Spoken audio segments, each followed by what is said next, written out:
Inalaala mga kababayan ng ating Pangulong Bongbong Marcos ang kahindik-hindik na pagtama ng Super Typhoon Yolanda.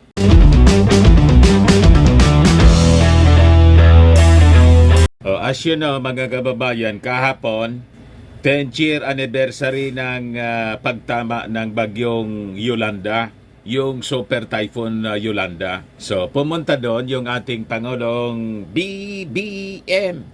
Siyempre, nandun si House Speaker Martin Romualdez kasi mga taga-Tacloban sila. Na gulpi po yung matindi yung sinapit ng Leyte. Doon nakilalang mabuti mga kababayan yung Marcos Romualdez. Kasi yung ating Pangulong Bongbong Marcos, kahit wala sa gobyerno noon, siya ang una sa mga sumaklolo. Nagpadala agad ng mga relief mga kababayan. At siyempre yung mga Romualdez, doon tumatak sa isipan ng mga tao kung gaano mamulitika yung mga dilawan. Si Maruas, gustong i-take over yung pamumuno sa Tacloban. Remember niya, you are a Romualdez and the president is an Aquino.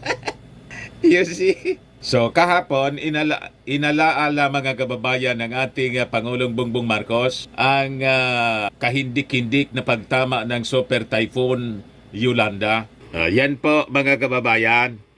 Remember the unaccounted victims of Yolanda, PBBM. Yan talaga ang Pangulo, hands-on. At inilunsa din mga kababayan yung Handa Pilipinas. But before ko ibigay sa inyo mga kababayan yung full story, click subscribe muna dito sa ating YouTube channel. And hit the notification bell po para lagi kayong updated sa mga kaganapan dito sa ating bansa.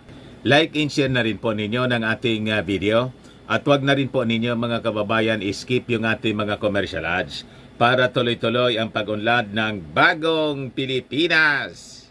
By the way, sa mga naghahanap ng malinis at spacious fitness gym, punta lang po kayo sa aming Colossal Fitness Gym. We also offer grab car rental with our new 2023 model Toyota Innova. We also accept booking for those who are planning to travel via PAL and Cebu Pacific, and bills payment for Meralco Bills, PLDT, etc. Ang Colossal Fitness Gym po ay matatagpuan sa 3rd floor ng Security Bank Building, Lanco Business Park, Legazpi City, Albay.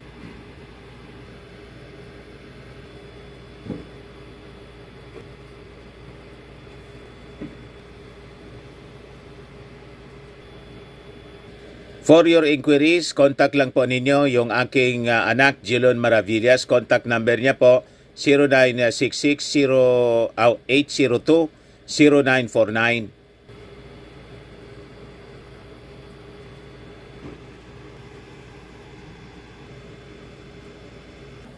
Ayos pa mga kababayan, kami po yung pinakang malaki na fitness gym sa lalawigan ng Albay. Yung nakita ninyong building, yung roof deck noon, okupado pa namin po.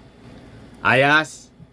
So makikita ninyo mga kababayan kung gaano ka-caring ng ating Pangulong Bongbong Marcos. Gusto niya mga kababayan na maalala natin ang nangyari sa Tacloban City para mapagandaan natin ang ating future po. Kaya kahapon, nilunsad po ng ating Pangulong Bongbong Marcos with Martin Romualdez yung Handa Pilipinas. Sa totoo lang, dapat nating pagandaan talaga yung ating panahon. Breaking news nga po ngayon, may nangyari pala po na bigla ang pagbaha doon sa Davao. Ayan po yung balita. Grabe, nga baha. O yan po yung nangyari sa mga vehicles na biglang inabot ng flash flood sa Davao, Bago Galiera, Davao City. 3 hours ago lang mga kababayan, biglang nagkabaha mga kababayan. Yan ang nangyari sa mga sasakyan. Matindi po. O nakita niyo yan, biglang taas ng tubig po. Ayan po, yung mga sasakyan, nagkanda patong-patong na po. Yan po mga kababayan. You see? Yan ang iniwang distraction ng biglang pagbaha. 3 hours ago, yung balita ng Sunstar Davao. Matindi po. Yun, mga kababayan. Sabi dyan, mga kababayan sa Sunstar Davao, several vehicles washed away and damaged by the strong currents of unusual massive flood that happened in Samantha Homes, Bago Galera, Davao City. Kagabi lang po, hanggang mag-umaga daw yung baha. Hundreds of residents were stranded while some were forced to stay on top of the roofs for safety. The Public Safety and Security Office, City Disaster Risk and Reduction Office, and some volunteer groups in Davao City joined forces to rescue all the flood victims. Sabi diyan, a hell of a nightmare ang anioy. Wa naman namaw, first time sa kadugay na mo diri sa Samantha. This is the first time we experience this in my years of living here in Samantha Homes. Sabi po ni John Christian, isang residente po ng Davao, Sunstar Davao has yet to secure data on the extent of damage caused by the flood. Aside from Bago Galera, several parts of the city experienced flooding following the heavy rains last night. O yun, yung mga lugar, mga kababayan na apektado. You see, kaya po napakahalaga yung paganda. So yung ating Pangulong Bongbong Marcos po, sigurado magpapadala ng mga tulong. Kasi kagabi lang po ito nangyari. Para sa mga nasalanta ng flash floods doon po sa Davao. So sa pag-alaala po ng 10th anniversary ng Super Typhoon Yolanda, sabay na po na nilaunch ng ating Pangulong Bongbong with Martin Romualdez yung Handa Pilipinas. Dapat talaga tayong maghanda. Ngayong araw ay nilunsad ang Handa Pilipinas Visayas Leg sa pangunguna ni Pangulong Bongbong Marcos. Ito ay isa sa mga hakbang ng administrasyon upang mas pagtipayin ang disaster risk reduction in management ng ating gobyerno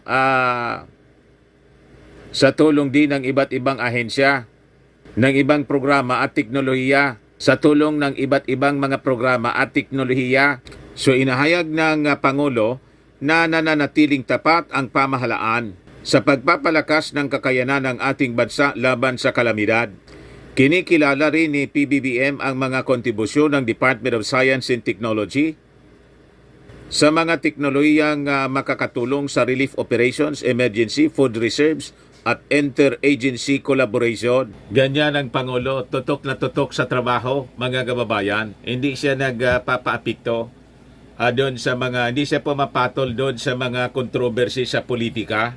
Yung bangayan in Congress, pati yung Senado, dahil po sa confidential funds, pati yung issue sa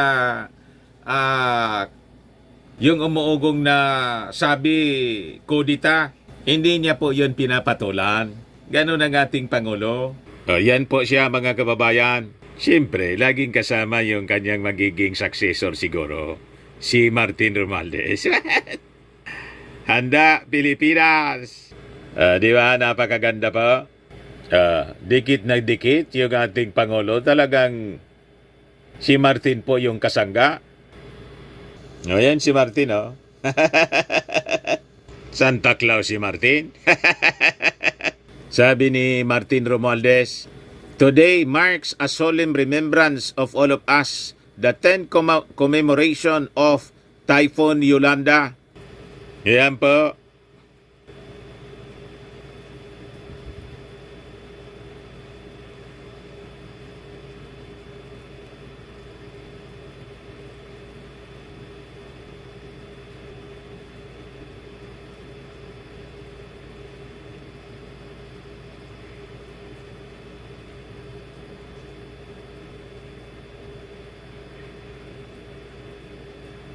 Santa Claus?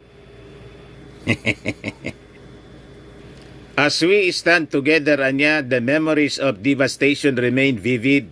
A stark reminder of the fragility of our human endeavors against the might of nature. However, it is also a testament to the indomitable spirit of the people of Tacloban in our resilient recovery. Over the past decade, we have rebuilt homes, restored livelihood, and rejuvenated spirits. The journey has been arduous, and the loss we endured has deeply marked our community.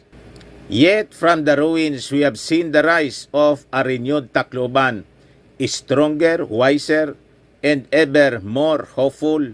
On this day, anya, of remembrance, we honor the lives lost, the heroes born, and the unity forged in the aftermath of the storm. We look back not only to reflect on this past, but to focus on the future. Let us anya continue to work together to bolster our defenses against such tragedies, ensuring that the lessons learned from Yolanda translate into a safer, more prepared, and resilient community. Our commitment to building back better has not wavered, and our resolve only strengthens with each passing year. We owe it to those who lost and to future generations to build a legacy of perseverance, hope, and preparedness. Together, we move forward not just in remembrance but in action. Yan mga kababayan, si Martin, Santa Claus. Kaya mahal na mahal siya ng mga taga-Tacloban. Siya kasi mga kababayan ang kasangga, ang totoong kasangga ng ating Pangulong Bongbong. O di ba? Wala po siya kanya yung politika. Kumbaga naging politika po yung nangyayari sa Kongreso. Pinolotika kasi po ng mga nag-aambisyon this early sa 2028 presidential elections. Pero si Martin, hindi man po siya. Trabaho lang po. Sige lang ang trabaho ni Martin. Kaya lang under attack po yung Congress. As a leader, he has to defend the Congress. As an institution, binabastos na po. Tinawag na bulok. Siniraan ng siniraan dahil sa issue ng confidential funds. Ayan man lang po ang short video natin. O baka lang gusto ninyo po itong itry, Firmax Firming and Lifting Cream. Pinapahid po sa mga pulses and affected area. Mainam po sa paninigas ng mga kaso-kasuan. Ito naman po, Automax Revitalizing Serum. Anti-aging siya po. Sa mukha naman yung application. You will look 10 years younger than your age. Sa mga cancer patients naman po, Neng siya Red Mix Fruit Drink. Try ninyo po siya. Hindi man siya gamot, mga kababayan. Food supplement siya. Kaya lang, gawa siya sa goji berry. Yung goji berry may anti-cancer properties. Ayos. O, yung mga inquiries po ninyo, dumiretso na po kayo sa aming messenger sa Facebook para masagot namin agad.